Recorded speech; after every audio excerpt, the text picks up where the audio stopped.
Hello everyone, Radhe Radhe সবাইকে। হরে কৃষ্ণ, জয় শ্রীকৃষ্ণ। আশা করছি তোমরা সবাই খুব ভালো আছো। আমি খুব ভালো আছি। চলে এলাম ছোটোখাটো মিষ্টি ভিডিও নিয়ে। তো আগের দিন তো পাস্তা বানিয়েছিলাম, যেদিন বাবার ছুটি ছিল, কিন্তু সেদিন তো ছিল না আমার মা। তো সেদিন তো অনেক রাতে এসেছিলো, সেদিন তো অনেকটা কম রান্না করেছিলাম। আজকে সেই পাস্তা খেয়ে মা বললো যে আইবা কর, খাবো। তারপর মামাও আছে, ভাইও চাইলো, তাই ভাবলাম যে আজকে আইবা পাস্তা করি। তো সেদিন তো লাইভ করেছিলাম, তাই জন্য তোমাদের সাথে পাস্তার রেসিপিটাও শেয়ার করিনি। তাই জন্য ভাবলাম যে আজকে একটুখানি পাস্তার রেসিপিটা শেয়ার করা যাক। এখানে দেখতে পাচ্ছ আমি পাস্তাটা সেদ্ধ করে নিয়েছি। এরকম স্প্রিং টাইপের আমি পাস্তা নিয়েছিলাম, সেটাতে আমি জল দিয়ে তেল দিয়ে ভালো করে সেদ্ধ করে নিই, জল ঝরিয়ে নিয়েছি। এখানে পেঁয়াজ, আলু, এখানে 3টে আলু কেটে নিয়েছি, আর এদিকে 2টো পেঁয়াজ, আর এখানে মিনিমাম 10-15টা রসুনের কোয়া কুচি নিয়েছি। এখানে আমি tomato sauce, soya sauce, chilli sauce দিয়ে মিক্সড করে নিয়েছি। দেখতে পাচ্ছি আমার সস সব তৈরি হয়ে গেছে। তার সাথে আমি এখানে তেলটা গরম করতেও বসিয়ে দিয়েছি, কারণ আমি প্রথমে আলুটা ভেজে নেব। প্রথমে আলুটা ভেজে নেওয়ার পর তারপর রসুন দিয়ে ভেজে তারপর সস দিয়ে তারপর বাকি সব মিক্স করবো। চলো করা যাক পরপর।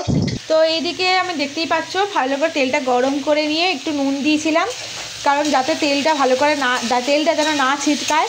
তার মধ্যে আলুগুলো যেগুলো কেটে রেখেছি সেই আলুগুলো দিয়ে ভালো করে ভেজে নিচ্ছি, দেখতেই পাচ্ছ। কারণ হচ্ছে আমি একদম ওপেন ভয়েসে করছি, কারণ তোমরা দেখো যে আমি কী করে রান্নাটা করি। তো ভালো করে এখন লাল করে ভেজে নেবো, কিন্তু এখানে হলুদ দিইনি, কিছুই দিইনি। জাস্ট যে হালকা সেদ্ধ হবে সেরকম হিসেবে ভেজে নিতে হবে, কারণ পাস্তা দেওয়ার পর মশলা মিক্স করার পর একটুখানি আমি ভাপে রাখবো, তারপর তুলবো। তো ততক্ষণে সেদ্ধ হয়ে যাবে। তো একটুখানি এটা নাড়াচাড়া দিয়ে একটুখানি ভেজে নেবো। চলো এটা ভাজা যাক।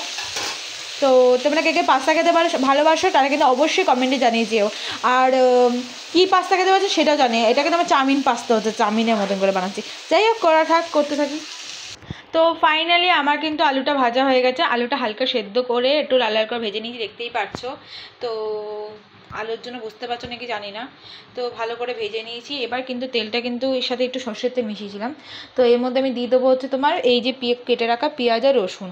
তো চলো দূর থেকে দিয়ে দিই। পেঁয়াজ আর রসুনটা আমি কিন্তু এর মধ্যে দিয়ে দিচ্ছি। এটা ভালো করে লাল করে ভেজে নেবো। তো চলো এটাকে একটু ভালো করে ভেজে নিই, তারপর মশলা দেওয়ার সময় তোমার সাথে দেখা হচ্ছে। তো এইদিকে দেখতে পাচ্ছ পেঁয়াজ রসুনটা ভালো করে ভেজে নিয়েছি, এবং আলুটাও কোথা দিয়ে চলে এলো, একদম একটুখানি টাইপের হয়ে গেছে, বেরেস্তা টাইপের। এর মধ্যে আমি মশলা দিয়ে দিচ্ছি হচ্ছে ধনে গুঁড়ো, এই যে দেখি ভালো করে তোমাদেরকে, নুন, চিনি, হলুদ, ধনে গুঁড়ো, জিরে গুঁড়ো। এর সাথে কিন্তু লঙ্কা গুঁড়ো অ্যাড হয়, কিন্তু আমার লঙ্কা গুঁড়োটা দেখলাম শেষ। আগের দিন দিয়েছিলাম পাস্তাতে, তখনই শেষ হয়ে গেছিলো। আমি তো এইভাবেই বানাই, জানি না তোমরা কেমন করে বানাও, আমার তো হেভি লাগে। তো একটুখানি ঝাল যারা ভালোবাসে চিলি সস দিয়ে দিও। আমি এই জন্য বেশি করে চিলি সস দিয়ে দিয়েছি।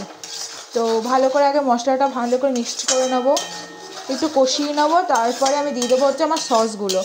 তো আমি তো দেখতেই পাচ্ছি এইভাবেই বানাচ্ছি। পেঁয়াজ রসুন ভালো করে ভেজে নিয়েছি তেলের মধ্যে, নিয়ে এই মশলাগুলো দিয়ে দিলাম। জানি না টেস্ট কেমন হবে, কারণ হচ্ছে আমি একদিন হোয়াইট অয়েলে করেছিলাম, হোয়াইট অয়েল না, রিফাইন অয়েলে।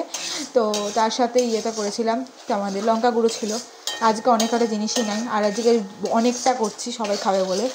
বাবাও চলে আসবে এখনই, বাবাও খাবে। যাই হোক এটা বানাই, তোমরা লাইক কমেন্ট করতে থাকো। এইদিকে কিন্তু অনেকটা কষে এসেছিলো, তারপর আমি সসটা দিয়ে দিলাম। এই 3টে সস মিশিয়ে রেখেছিলাম, soya sauce, tomato sauce, chilli sauce.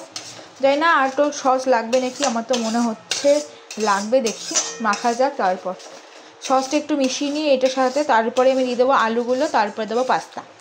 তো যারা পাস্তা খেতে চাও আমাদের বাড়ি চলে আসো, কি মজা পাস্তা খাবো। কতক্ষণ ধরে রান্না করছি আমি। সসটা একটুখানি মশলার সাথে মিশিয়ে নিয়ে আলুগুলো দিয়ে দিলাম।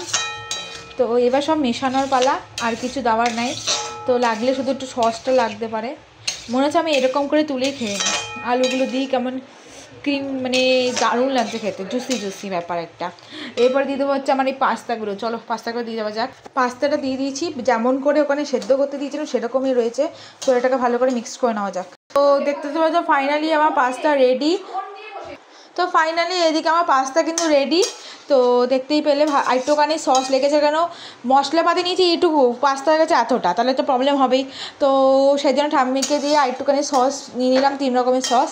তো চলো এটাকে সবাইকে সার্ভ করে দিই।